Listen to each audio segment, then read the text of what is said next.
tedioso, ¿no? Porque realmente son varios temas, son más de 7 temas y vamos a tratarlos de resumir.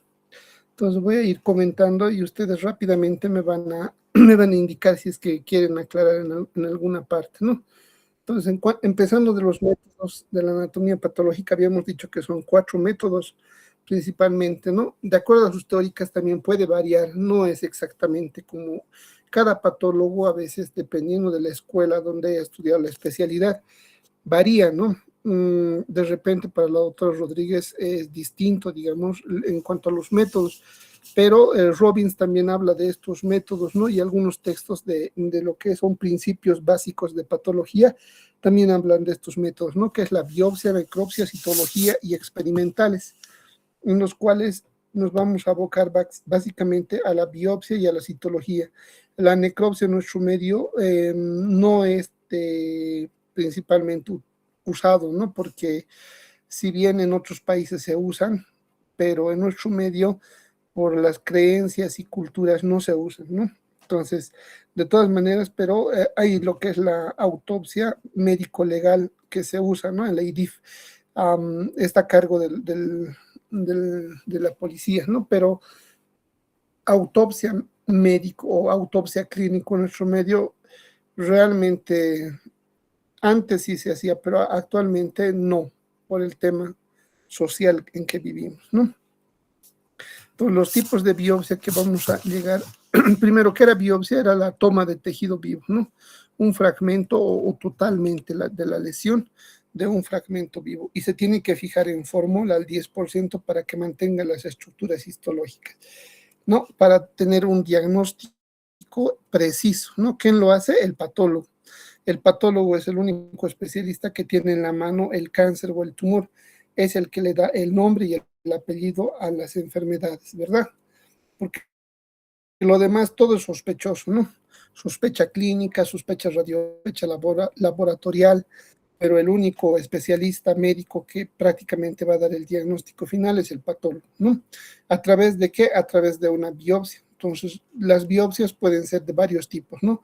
La incisional, la excisional, por punción, por trocar, por ponchamiento, por congelación y por curetaje o legrado. Entonces, vamos a ver cada una de ellas, ¿no? Esta es la biopsia incisional, ¿no? La biopsia incisional se caracteriza ¿por qué? Porque prácticamente vamos a tomar, es una lesión grande, si ven es una lesión, es un tumor o una lesión grande que abarca gran territorio. Biopsia incisional solamente es tomar parte de la lesión y parte del tejido sano, de tal forma que nosotros en el microscopio podamos ver el tumor o la lesión y el tejido sano, ¿no? Entonces, en este caso no vamos a retirar toda la lesión, entonces vamos a tomar solamente fragmento para que el patólogo nos indique cuál es el diagnóstico del paciente. Puede ser un tumor maligno o benigno, o puede ser una lesión neoplásica vascular, o puede ser epidermoide, ¿no? Entonces, parece, aquí estamos viendo otra imagen donde también vamos a ver la incisional, ¿no? Donde vamos a ver la toma de muestra del tumor y del tejido sano, ¿no? Entonces, generalmente cuando las lesiones son grandes, sobrepasan los 2-3 centímetros, entonces necesariamente se tiene que tomar solamente un fragmento del tejido, no todo. Esta es la otra, ¿no? La biopsia excisional. Cuando hablamos de biopsia excisional, es retirar prácticamente toda la lesión, ¿no? Entonces, pero estamos hablando de una lesión pequeña, ¿no? Que no sobrepase los 2 centímetros. Entonces, nosotros podemos realizar la exéresis total, ¿no? Extirpar totalmente la lesión con margen de seguridad. Margen de seguridad desde este borde hasta el borde imaginario, ¿no? Que normalmente puede ser 0,3, 0,5 milímetros. ¿Para qué? Para que en caso de que esta lesión sea maligna, no haya la probabilidad de que esté infiltrando más del borde, ¿no? Estos bordes quirúrgicos para nosotros son importantes reportar, ¿no? Porque cuando nosotros mencionamos en el informe patológico bordes quirúrgicos positivos, quiere decir que este tumor, este cáncer, ha infiltrado más allá del borde quirúrgico en el cual ha incidido con el bisturí. Entonces, ¿qué tiene que hacer el cirujano? Tiene que ampliar aún más los bordes, ¿no? Hasta retirar todo el tumor. Cuando nosotros los patólogos digamos que en los bordes quirúrgicos no hay tumor, no hay lesión, recién pueden respirar y, bueno, hacer controles, ¿no?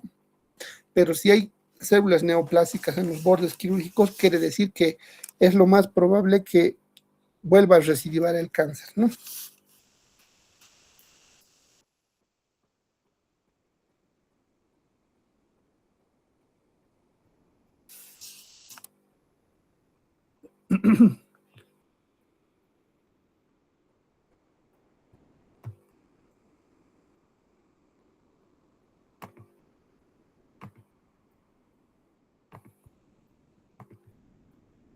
Bueno, entonces el otro tipo de biopsia es por punción o trocar, ¿no? Aspiración. En este caso, con la ayuda de guiada generalmente, ¿no? Por ecografía. En este caso se va a usar una aguja gruesa, ¿no? Esa aguja gruesa va a incidir al tumor que va a estar ecográficamente guiada. Puede ser en tejidos sólidos, ¿no? Como riñón, hígado, vaso, donde ecográficamente se va a guiar específicamente dónde se quiere hacer la punción y se va a hacer la punción, ¿no? Lógicamente hay que tener cuidado de los vasos sanguíneos. Entonces, estas punciones van a obtener cilindros de tejidos, ¿no? Estos cilindros se van a procesar microscópicamente y va a dar un diagnóstico específico, ¿no? Ya sea que están sospechando de un cáncer hepático, de una cirrosis hepática o de una hepatitis viral, por ejemplo, ¿no? De tipo C o de tipo B. Entonces, es importante obtener muestras, ¿no? De próstata también se puede obtener de esta forma. Acá estamos viendo una biopsia por congelación. Les había dicho en una clase que la biopsia de congelación es en el único tipo de biopsia en la cual el patólogo está obligado a dar el diagnóstico en menos de 15 minutos, ¿no? Desde que obtienen la muestra. Generalmente esto se hace en quirófano, ¿no? El cirujano envía un fragmento del tejido de un paciente que está bajo anestesia o sedado, ¿no?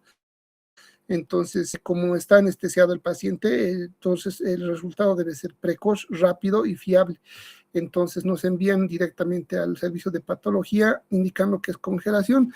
Inmediatamente se va, agarra la pieza, hace un corte preciso y se identifica, como están viendo en el círculo blanquecino acá, se puede identificar el sitio del tumor, ¿no?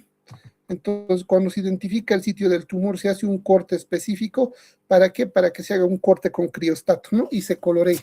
Inmediatamente pasa 5, 6, 7 minutos, nos entregan las láminas y los tenemos que ver. Y nosotros definimos si hay cáncer o no hay cáncer. Si hay cáncer, seguramente la exéresis del cirujano será todo el tejido, todo el tumor, todo el órgano, ¿no? A veces ganglios incluso. Y si es negativo, solamente tomará ese fragmento y cerrará, ¿no? Por eso es importante el biopsia por congelación. En cuanto a la citología, habíamos dicho que es un estudio prácticamente de las células, ¿no? Se ayuda prácticamente del microscopio para hacer el estudio de células por extendidos, ¿no? Principalmente de líquidos, secreciones, ¿no? Entonces pueden ser líquidos pleurales, líquidos peritoneales, ¿no? O exudados también, ¿no? Saliva puede ser, o también puede ser exfoliativo también, ¿no? A través, por ejemplo, el Papá Nicolau, a través de un cepillo endocervical o de una espátula de aire, se obtienen muestras, ¿no? Se extienden las láminas como hemos hecho en la práctica y se observa las células, las características de las células, ¿no? Y lógicamente estos núcleos, ¿no? Que nosotros nos fijamos como patólogos son los núcleos, ¿no? Si vamos a ver un hipercromático con núcleo prominente y irregular, entonces estamos sospechando de unas células citológicas malignas, ¿no? Entonces decimos positivo o negativo nada más, ¿no? Entonces, el beneficio de esta citología es que se puede repetir las veces que sea necesario, que a veces solamente es una punción, pero no es específico, ¿no? Porque nosotros no podemos asegurar que sea primario de ese tejido que hemos puncionado. A veces pueden ser metastásicos, ¿no? Entonces, es limitante, ¿no? Ayuda a predecir, sí, puede predecir si es neoplásico maligno o benigno, pero no es específico. No nos permite ver el tipo de grado neoplásico, no ve la diferenciación que ustedes han expuesto, el grado de diferenciación, no nos permite ver. Entonces, la citología principalmente son varias, ¿no? Entonces, la que más se usa es la citología aspirativa con aguja fina, lo que hemos hecho en la práctica, ¿no? Agarrado una naranja y hemos puncionado y hemos obtenido una cantidad de líquido. Eso hemos extendido en láminas, se han fijado en alcohol absoluto y luego ya se los lleva para el estudio citológico, ¿no? Se conoce con varios nombres, como CAF, citología aspiración con aguja fina, PAF, punción aspiración con aguja fina. ¿Ve? Entonces, también se usan en líquidos corporales, ¿no? Como derrames pleurales, derrame peritoneal, o tal vez si se quiere hacer una punción lumbar a nivel del espacio subaracnoideo para obtener el líquido cefalorraquídeo, también se puede operar, ¿no? Y citología exfoliativa, principalmente de Papa Nicolau. Otros líquidos citológicos también pueden ser, por ejemplo, de la orina, ¿no? También puede ser, por ejemplo, un extendido citológico de la sangre, del lavado broncoalveolar también, ¿no? A nivel pulmonar. También de la mama, ¿no? De la tiroides también. Entonces, cuando nosotros observamos un nódulo en la mama, se puede hacer también la aspiración con aguja fina. Esto nos va a dar la certeza de descartar si es cáncer o es benigno, ¿no? Entonces, es importante que la mujer se explore la glándula mamaria y se descarte, ¿no? La presencia de abultamientos, ¿no? O pequeños nódulos. Y esos, si son dolorosos, van creciendo rápidamente, hay que ir al especialista, ¿no? Generalmente son los ginecólogos, ¿no? Los que toman muestrita con aspiración de aguja y luego envían extendidos en láminas, ¿no? Y nosotros indicamos si es positivo o es negativo. Si es positivo, entonces tendrá que tomar luego una biopsia, ¿no? Más representativa. Y con la biopsia poder clasificar qué tipo de cáncer de mama es, si es ductal o lobulillar. Y de acuerdo a eso, entonces se hace el procedimiento o conducta terapéutica, que sería la mastectomía radical parcial, ¿no? Que es importante también. Esta es una citología exfoliativa, que es la obtención de células epiteliales del cuello uterino para extenderlas en lámina, ¿no? George Papanicolaou es el primero que ha obtenido estas muestras para poder descartar, ¿no? Para hacer un screening y para poder descartar el cáncer cervicuterino. Y hasta el día de hoy se está usando correctamente y ayuda correctamente, ¿no?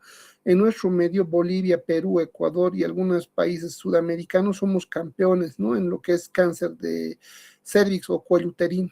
Entonces, nosotros como médicos debemos saber dominar, ¿no? Qué tipo de cáncer cervicuterino es el más frecuente en nuestro medio. De hecho, hace más de 5 años, no, cada día de 10 pacientes con cáncer, 3 morían, ¿no? Por día, entonces era un alto índice de fallecimiento y mortalidad. Por esa situación también el Ministerio de Salud Pública ha tomado decisiones, ¿no? Que han formado parte de las estrategias para el cuidado y para reducir la mortalidad. Actualmente se está bajando ¿no? La cantidad de la mortalidad. ¿Por qué? Porque ya se hacen screening, se hacen Papa Nicolau y se detectan a tiempo, ¿no? Y no dejamos progresar estos tipos de cáncer, ¿no? La mayoría de los médicos, una vez que salimos de la carrera, lo más seguro y lo más frecuente cuando van a trabajar en provincia o van a trabajar a un hospital privado es realizar el Papa Nicolau, ¿no? Entonces es un tema muy importante que hay que profundizar, ¿no? Para poder dominar esto. La citología de líquidos. No podemos tomar, por ejemplo, de líquido acítico, pleural, pericárdico, sinovial, líquido cefalorraquídeo. Cualquiera sea de estos líquidos podemos extender en láminas y se puede hacer un estudio si es proceso inflamatorio o es neoplásico maligno.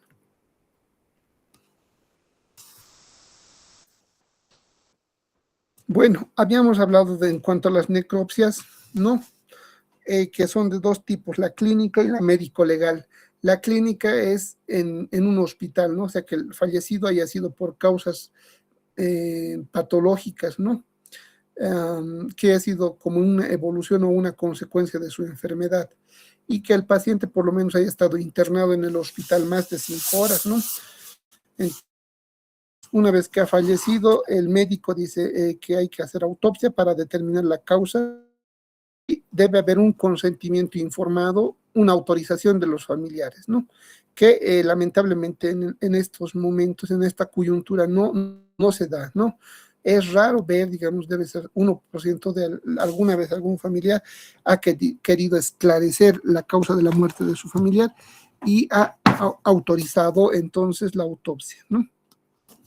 Y la médico legal generalmente es de una causa violenta, ¿no? O sospechosa, que haya sido por accidente, por trauma, por asesinato, ¿no? O también puede ser por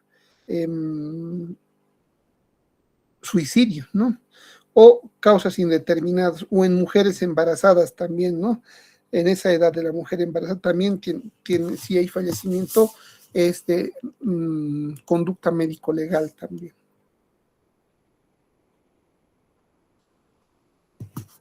Bueno, hasta aquí lo que era introducción a la anatomía patológica. Ahora vamos a ver lo que es lesión y muerte celular. Entonces, ¿qué entendemos por lesión y muerte celular?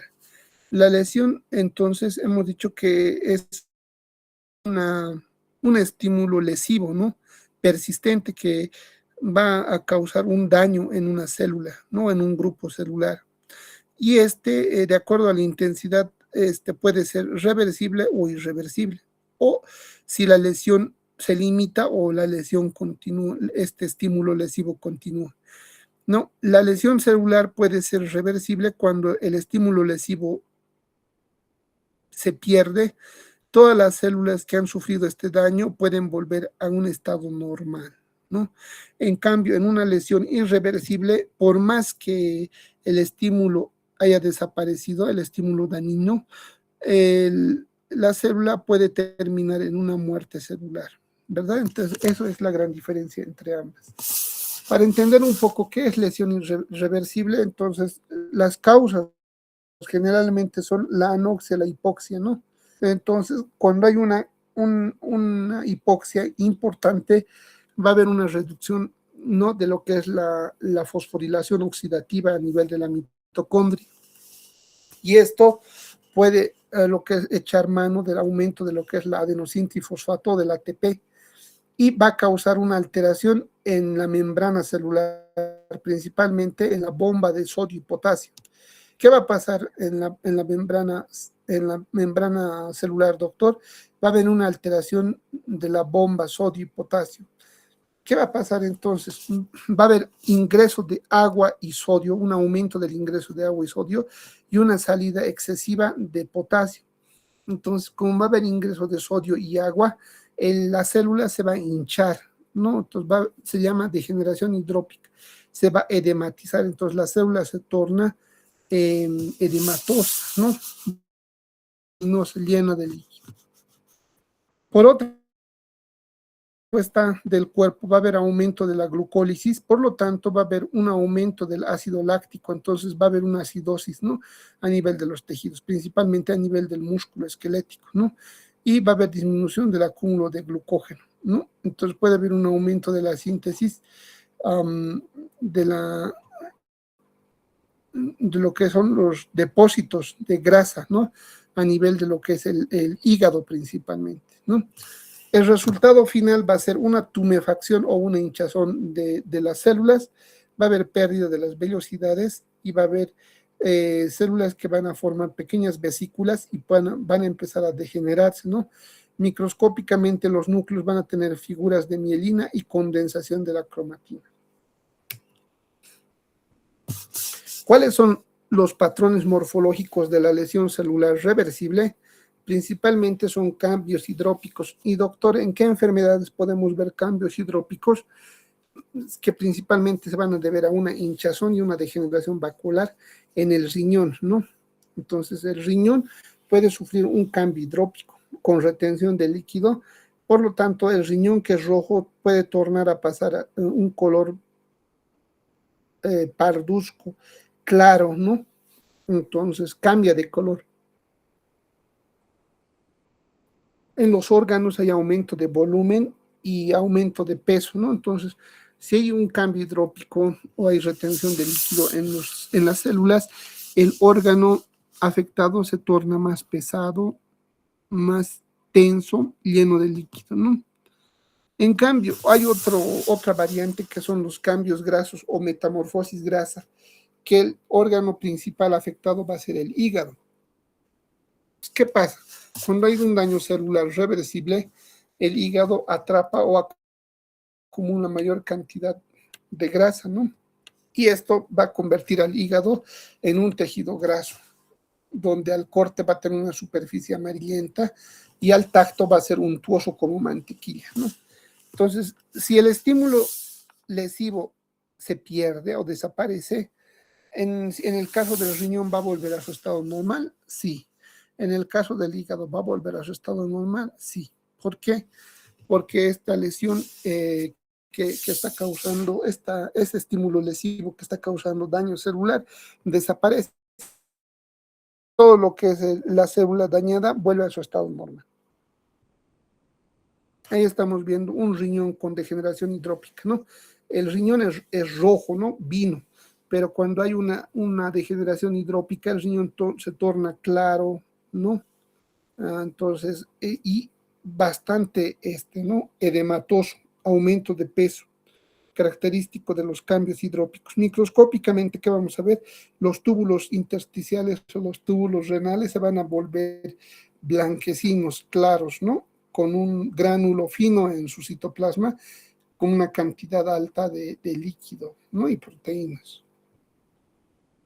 Este es el cambio graso, ¿no? En el hígado. Aquí en la parte superior estamos viendo, jóvenes, un hígado, ¿no? Este hígado está aumentado de tamaño, de peso, de volumen, y al corte podemos ver una superficie homogénea, amarillenta, que parece mantequilla.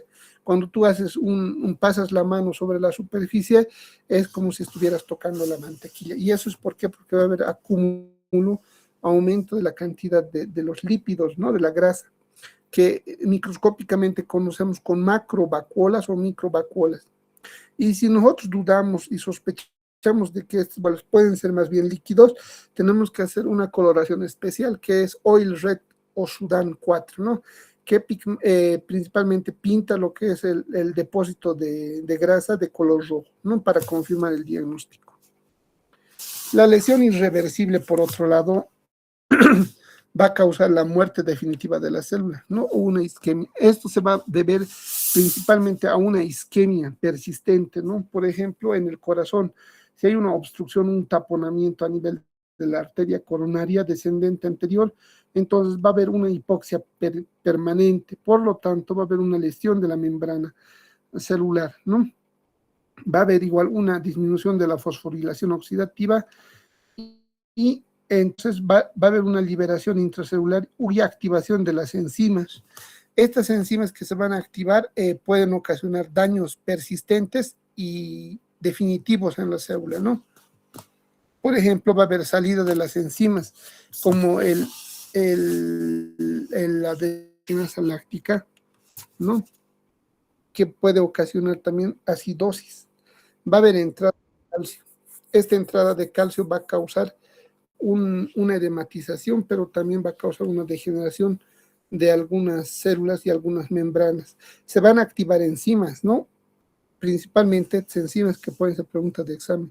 La fosfolipasa, las proteasas, las triptasas, las endonucleasas, degenerando la membrana nuclear, degenerando lo que son las mitocondrias, las membranas, las proteínas transmembranales, que van a ocasionar la ruptura y el estallido de la célula, la muerte principalmente, ¿no?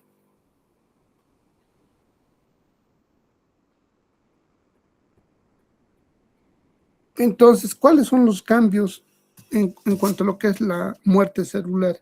Va a haber pignocitosis, que es la contracción nuclear, la cariorexis, que es la fragmentación nuclear, y la cariolisis, que es la pérdida total del núcleo o el polvo nuclear, ¿no? Y solamente quedan células fantasmas, que es una característica de una necrosis o muerte celular. Ahora, en cuanto a lo que son tipos de muerte celular, hemos dicho en una clase práctica que pueden ser de dos tipos, la muerte celular programada y la muerte celular por necrosis, ¿no? Que es patológico. Entonces, ¿cuántos tipos de necrosis conocemos? 4 principalmente, son 7, ¿no? Pero 4, lo más importante, como por ejemplo necrosis de coagulación.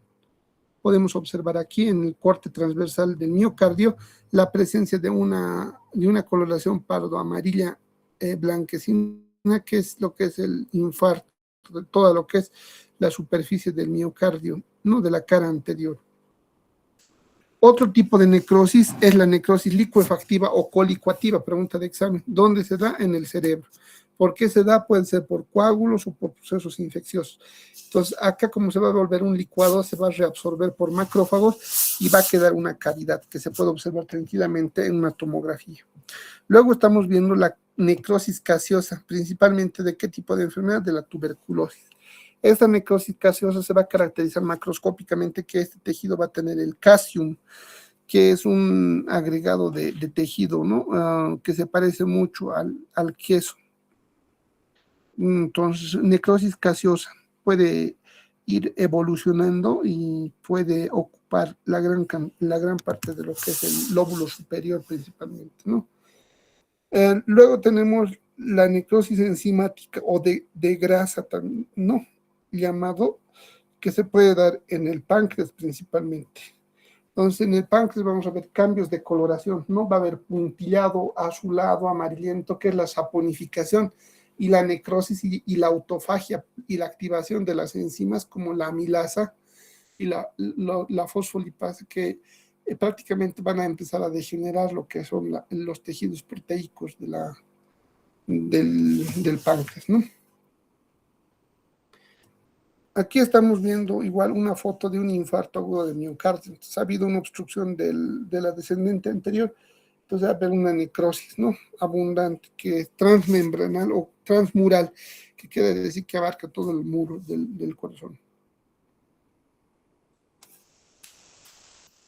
Y la necrosis de coagulación jóvenes, ¿en qué órgano se da principalmente? En el corazón, en el riñón, en el pulmón de vez en cuando, pero principalmente el corazón, el vaso, el riñón, que son órganos nobles parenquimatosos, los cuales pueden sufrir cambios de coagulación, ¿no?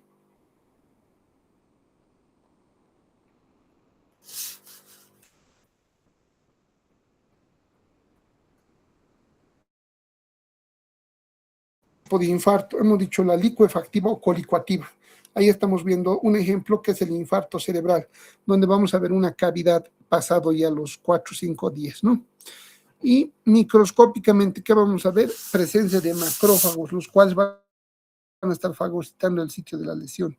Y ya a las 2-3 semanas vamos a ver la cavidad o la cavitación en la tomografía, ¿no?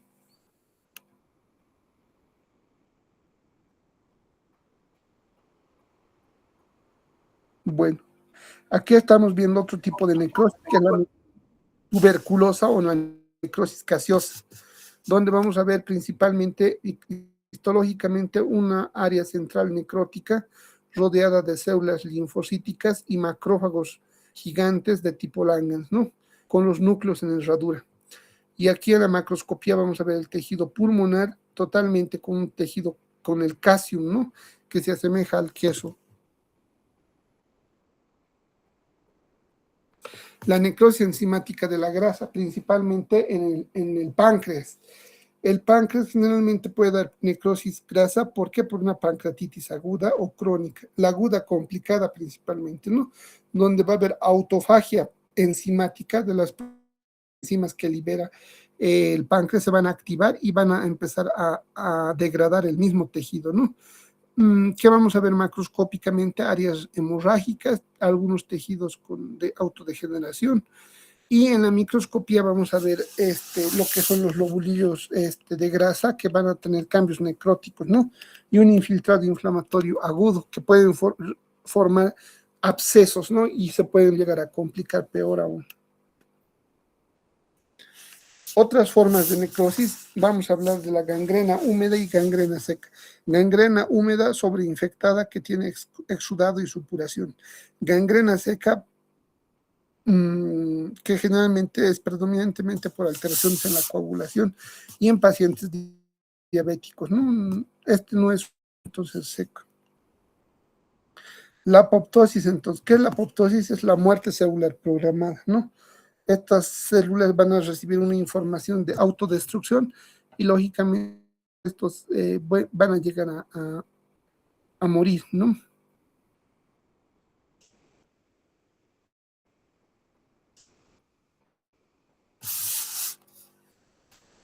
Entonces aquí estamos viendo en la apoptosis una célula normal que lógicamente va a ir recibiendo la información de la autodestrucción, por lo tanto va a ir concentrando los organelos y se va a ir degradando, ¿no? En varios cuerpos apoptóticos, ¿no? Cosa que no sucede en una necrosis, por ejemplo, donde va a haber un estallido, una ruptura. En cambio, acá la muerte va a ser bien organizada por fases, ¿no? Y generalmente tiene esa característica.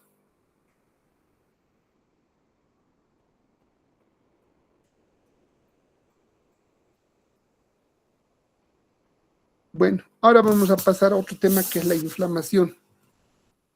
De la inflamación yo creo no vamos a tocar mucho porque habíamos ya llevado, ¿no? Les he hecho la presentación de la inflamación, que es una reacción del tejido vivo frente a una noxa, a un agente lesivo, ¿no? Donde como es área de batalla va a haber células del sistema inmune, pero también va a haber una reacción vascular y humoral mediando, ¿no?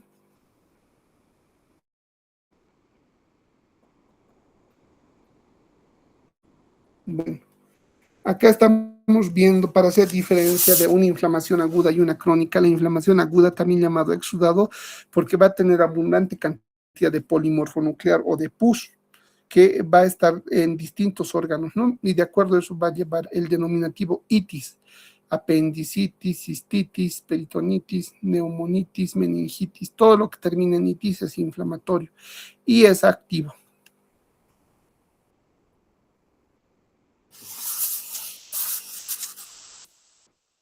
En cambio, los trasudados habíamos dicho que es una presencia de un contenido líquido, pero bajo en densidad, bajo en células, ¿no? Que es una característica importante de los trasudados, ¿no?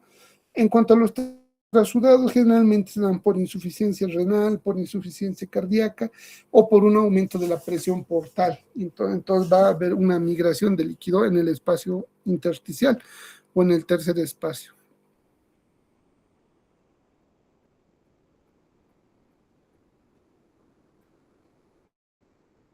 Aquí estamos viendo en una cavidad y presencia de pus principalmente adherido en la superficie. La clasificación de la inflamación según el tiempo es aguda o crónica, ¿no? Derivada de las voces griegas, aguda de acutus, súbito, rápido, crónico de la voz que deriva de la voz griega que es cronos, ¿no? Tiempo.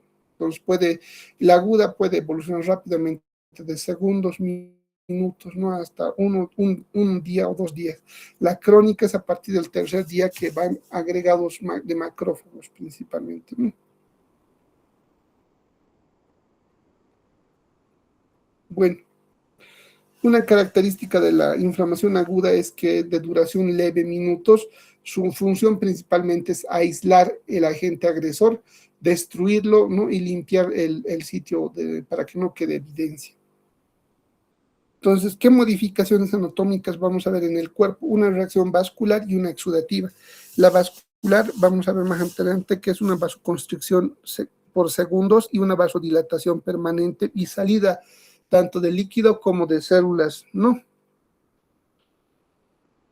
Va a haber también marcada congestión, como es aguda, entonces los vasos sanguíneos se van a dilatar, una vasodilatación persistente. Producción de líquidos y proteínas, por eso va a haber en inflamación exudado, va a haber un aumento en cantidad de células y de proteínas también, por eso aumenta la densidad.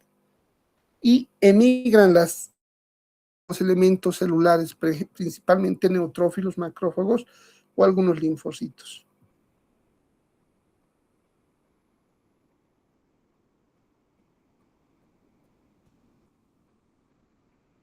Bueno, entonces vamos a continuar esto con alteraciones vasculares. En los vasos sanguíneos va a ocurrir lo siguiente, una vasoconstricción que va a ser súbita, rápida, de segundos, acompañada con una vasodilatación persistente, ¿no? Entonces, en esta vasodilatación van a actuar varios mediadores químicos, como el óxido nítrico, por ejemplo. ¿no?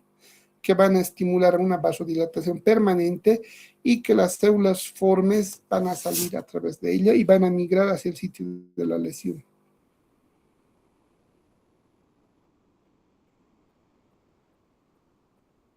Bueno, aquí estamos viendo cómo es que ocurre eventualmente una situación dentro del vaso sanguíneo.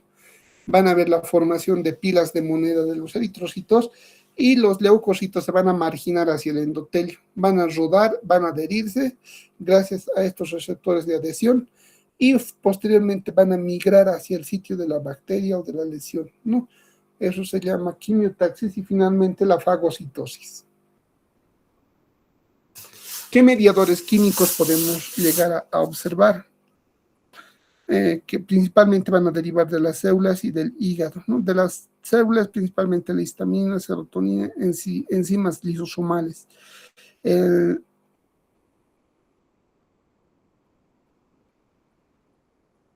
Bueno, del hígado también se van a activar varios mediadores, ¿no? Entre ellos las proteínas que van a actuar en la cascada de la coagulación, como la activación del factor 7 de Hageman, ¿no?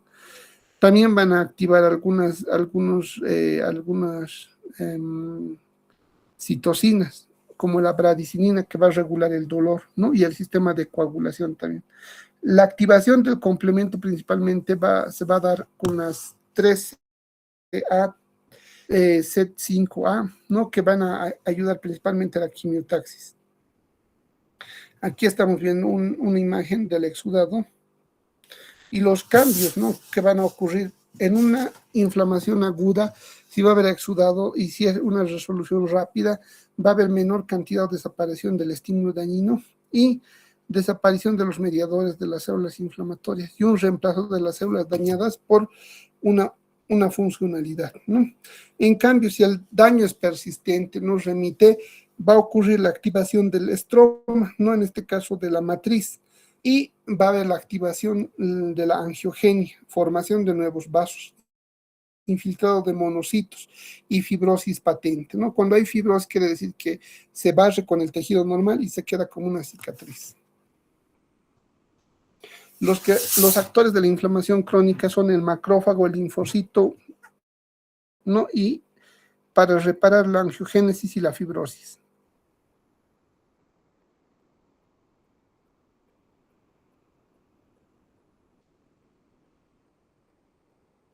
Bueno, acá podemos ver ya los macrófagos que van a emigrar del endotelio de la luz y van a emigrar hacia el intersticio y se van a activar, ¿no? Y estos lógicamente van a fagocitar al agente agresor y van a activar la cascada de la fagocitosis, ¿no? La activación de enzimas y la degradación. Los ejemplos más comunes de una inflamación crónica son a nivel del cuello uterino, que son las cervicitis crónicas, ¿no? Con dolor, sangrado, pus. La pielonefritis crónica, ¿no? De larga data, donde va a haber una amputación y la superficie del riñón, vean ustedes que es irregular, ¿no? Tiene como acanalamientos.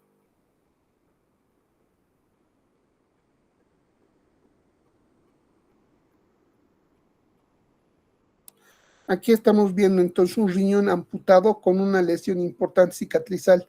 Microscópicamente vamos a ver agregado de linfocitos, ¿no? Que están sustituyendo lo que son los túbulos y los glomérulos. Entonces, ¿cuáles son las enfermedades que pueden producir granulomas crónicos? La tuberculosis, la sarcoidosis, la lepra, la brucelosis, la sífilis, la beriliosis, el linfangioma inguinal y la micosis, entre otros, ¿verdad? Entonces ahí estamos viendo, jóvenes, cuáles son los tipos de granuloma. Les he explicado, ¿no? Los de cuerpo extraño, que van a tener varios núcleos y van a estar desorganizados. También inmunitario, no hemos dicho que hay granulomas de enfermedades inmunitarias como la artritis reumatoidea, por ejemplo, el lupus eritematoso sistémico, ¿no? Que van a formar granulomas principalmente.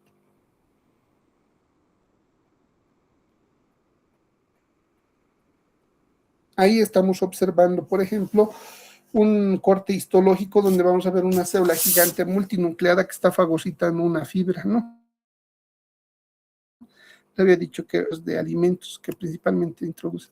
Entonces, esta es una imagen, un esquema de un granuloma, pregunta de examen, de tuberculosis, principalmente una necrosis central rodeada por macrófagos epitelioides y células gigantes multinucleadas, tipo Langhans, ¿no? Rodeada por un collarete de linfocitos y de un tejido fibroconectivo periférico. Ahí estamos viendo. Se ve bonito en el esquema, pero en el corte histológico hay que tener experiencia y buen ojo, ¿no? Para diagnosticar. Ahí estamos viendo las células gigantes de Langhans, ¿no? De la tuberculosis, que tienen núcleo en forma de herradura o en disposición de herradura. Bueno, esto no vamos a repasar porque ya habíamos visto que en los ejemplos clínicos de inflamación serosa, fibrinosa, supurada y hemorrágica, ¿no?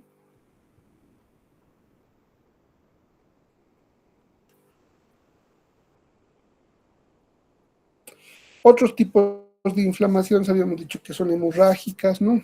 Piógenas por pus, por bacterias también como el estreptococo beta hemolítico, inflamaciones por bacterias como la salmonela, las granulomatosas como la tuberculosis, por virus también, ¿no? La diferencia entre el virus y la bacteria es que el virus va a limitarse en la cantidad de la celularidad, ¿no? Va a haber más infiltrado por linfocitos y macrófagos. Según su localización pueden ser abscesos, úlceras, ¿no? Pseudomembranas y catarrales también, que habíamos repasado, ¿no? Todas estas lesiones.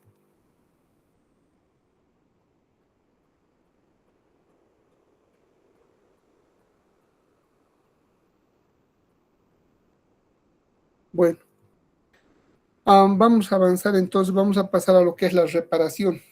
La reparación prácticamente es pueden ser varios, ¿no? Reparación puede ser regeneración o cicatrización. La regeneración prácticamente se va a dar solo en algunos tejidos, como por ejemplo el hígado, que cuando hay un proceso inflamatorio y degenera todos los hepatocitos, con un trasplante puede volver a regenerarse, ¿no? O con una estimulación puede volver a regenerarse los hepatocitos y van a quedar como pequeños nódulos hepáticos viables, ¿no? Entonces, pero cuando hay fibrosis, jóvenes, la fibrosis, he dicho que es como el cemento, ya no deja crecer células normales después de la cirrosis. ¿Por qué? Porque hay fibrosis principalmente, ¿no? Entonces, la cirrosis hepática ¿es reversible o no es reversible? Es irreversible. ¿Por qué? Porque ya tiene un proceso inflamatorio crónico y tiene activación del colágeno y de la fibrosis. La cicatrización del infarto agudo de miocardio se caracteriza porque hay una hipoxia, porque las células, en este caso miocardiocitos, los miocitos cardíacos van a entrar en necrosis y va a haber sustitución de las células miocárdicas por fibrosis, ¿no?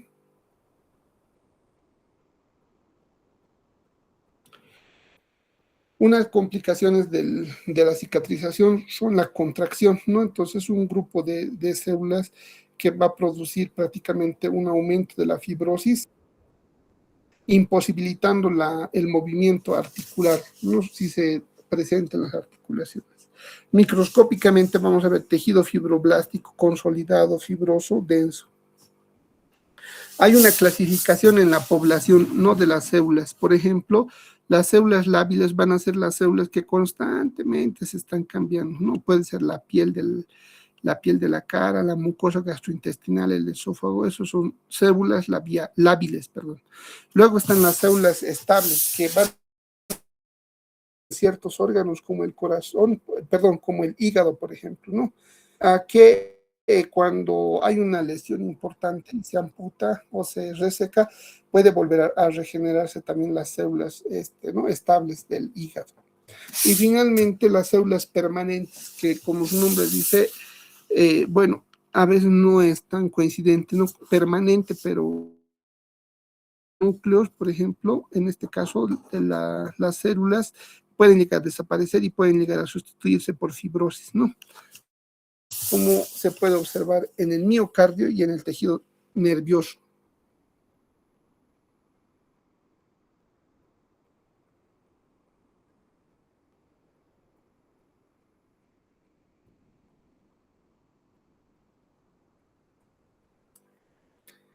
Bueno, entonces hasta acá hemos llevado lo que son los tipos de poblaciones de la reparación, ¿no? Entonces, para una cicatrización, ¿qué tiene que haber? Un tejido de granulación, es un tejido rosado que va creciendo y va rellenando el espacio vacío. Proliferación de vasos, angiogénesis se llama, ¿no? Esos capilares se van a conectar entre sí y van a estimular y van a hasta, ¿no? Regar sobre la lesión. Entonces, en cuanto a la cicatrización, jóvenes, puede haber de primera intención y segunda intención. Primera intención cuando es un corte fino con bordes fijos y con el afrontamiento parcial del tejido se resuelve. Pero hay otro que es de segunda intención cuando hay una separación abundante de los bordes quirúrgicos y el espacio es grande, ¿no? Entonces se rellena con tejido granulomatoso principalmente, ¿no?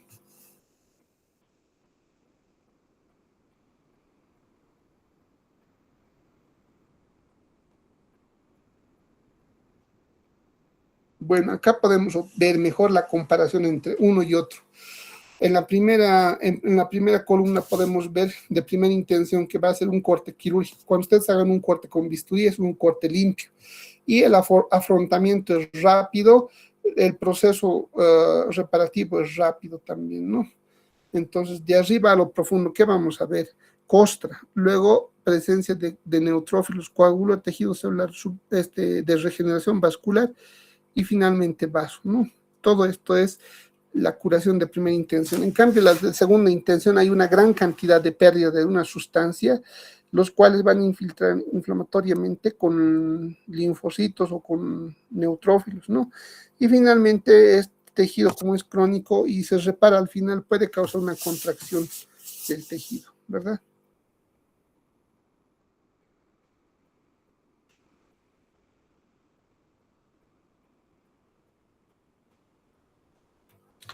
Bueno, entonces, una tabla comparativa entre lo que es cicatrización de primera y segunda intención, ¿no? Entonces, esto van a repasar, por favor, la diferencia entre uno y otro. Luego, en cuanto a los trastornos metabólicos, he puesto aquí para resaltar lo que es la aterosclerosis, ¿no? Que es el endurecimiento de las arterias por acúmulo de grasa, ¿no? Grasas eh, insaturadas principalmente, ¿no? Que van a ocasionar un engrosamiento del endotelio y una calcificación, ¿no? Obstruyendo la luz arterial y causando una oclusión.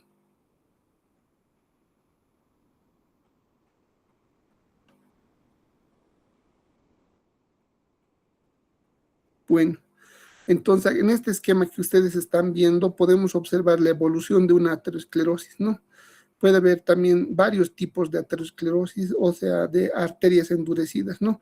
Uno es la aterosclerosis, que es el depósito del colesterol en la íntima, ¿no? Y una oclusión de la luz parcial o total. La calcificación de la capa media, también conocido como de Mockenberg, generalmente es en las arterias uterinas. La arterioloesclerosis generalmente se da en arterias de, las, de los riñones, ¿no? Y se puede observar con una degeneración hialina de la luz, de la pared, perdón, ¿no? Y la arterioloesclerosis en capas de cebolla igual se puede dar con una hipertensión a nivel del riñón. Aquí estamos viendo la calcificación de la túnica media, enfermedad o esclerosis calcificada de Mockenberg, se llama, ¿no? Principalmente en útero. La hialina tiene un engrosamiento rosado que se parece mucho, se asemeja a la dona, ¿no? Que se puede observar en pacientes con hipertensión arterial.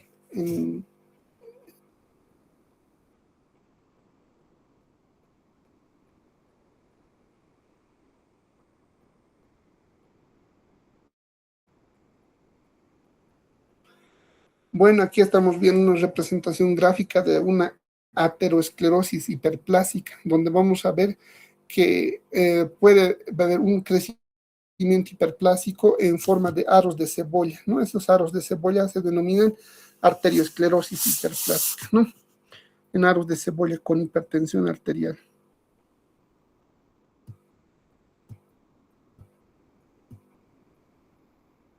Bueno, prácticamente una aterosclerosis, ¿no? Donde vamos a ver un engrosamiento de la pared, depósito de colesterol en la íntima y un engrosamiento, ¿no? Que se va a complicar con una calcificación. Entonces, cuando hay cambios de hemodinamia o de volumen, pueden llegar a fracturar o a romper la placa ateromatosa y puede sangrar y formar un coágulo y empeorar la oclusión, ¿no? Esta es una placa de ateroma, ¿no? Lo que ven aquí al centro es macrófagos espumosos que están fagocitando el colesterol. Y estas que son como agujas, no son cristales de colesterol que van a estar presentes en la placa, delimitados por un tejido fibroconectivo, no. Es una característica de las placas de ateroma. Hay placas de ateroma lábiles y hay otras resistentes. Las lábiles pueden romper y causar infarto. Las resistentes, por más que cambie la presión, siguen manteniéndose las placas.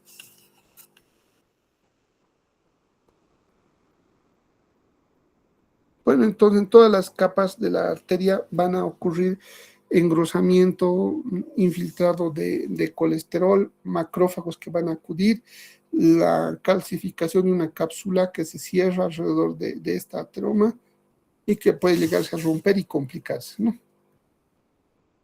Ahí están las arterias coronarias en el corazón, ¿no?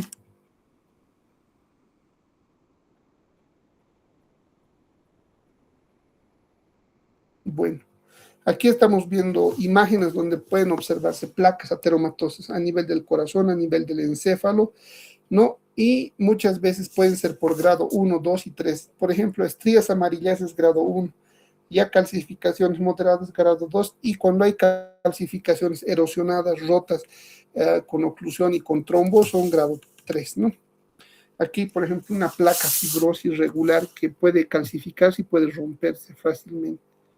En la arteria coronaria, donde hay una oclusión y una calcificación de la arteria descendente arterioris, la causa número 1 de muerte en Estados Unidos, infarto o de miocardio. Ahí estamos viendo los casos graves de la aterosclerosis en las arterias gruesas, como la aorta, la descendente, la abdominal, las ilíacas, donde pueden llegar a calcificarse, ¿no? El paciente puede llegar eventualmente a fallecer por cambios hemodinámicos. Ahí estamos viendo una placa ateromatosa, ¿no? Con doble luz, pero su pared engrosada.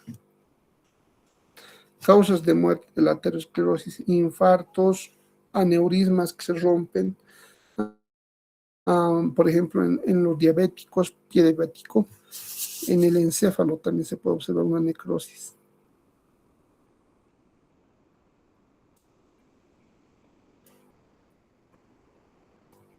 Bueno, entonces hasta aquí habíamos visto varios trastornos, principalmente la última que hemos visto, trastornos metabólicos, en este caso de las arterias, ¿verdad?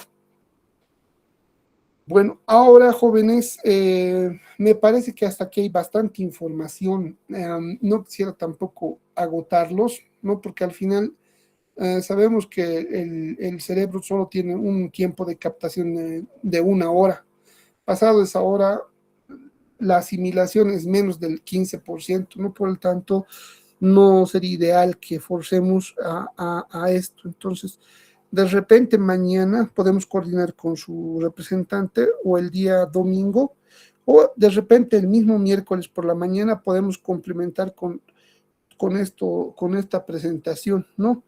De 3 temas para que ustedes puedan consolidar su conocimiento. No sé si están de acuerdo. Los escucho, jóvenes. Está bien, doctor. Muy bien. Entonces, no sé si hasta acá tenemos algunas consulta, alguna pregunta referente a lo que hemos revisado, que debe ser casi similar a la teórica que igual les han impartido, ¿no?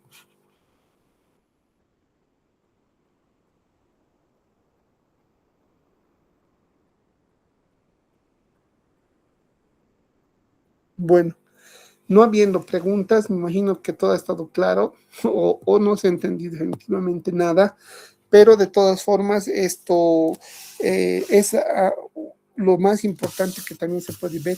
Ahora, en trastornos circulatorios suelen preguntar bastante, ¿no? Hay varios tipos de patologías circulatorias que las vamos a llevar, ¿no? Con calma y vamos a complementar con neoplasia y trastornos nutricionales. Esos 3 temas estarían pendientes, jóvenes. Si están de acuerdo, entonces lo podemos ver la segunda parte de este resumen el día domingo o el día miércoles directamente.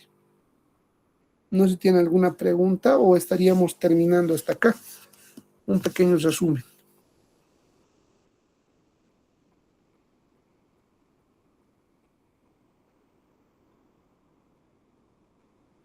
Bueno, entonces no queda más que despedirnos y bueno, estudien, ¿no? Estudien y estudiando, lógicamente van a surgir varias preguntas que los podemos aclarar fácilmente cuando repasemos nuevamente estos temas, ¿ya? Me imagino que todos estamos cansados y bueno, a descansar. Y voy a coordinar con su representante, ¿ya? Tengan todos buenas noches. Hasta luego. Buenas Gracias, noches, doctor. Buenas doctor. noches. Doctor, buenas Hasta noches. luego. Buenas noches. Buenas noches.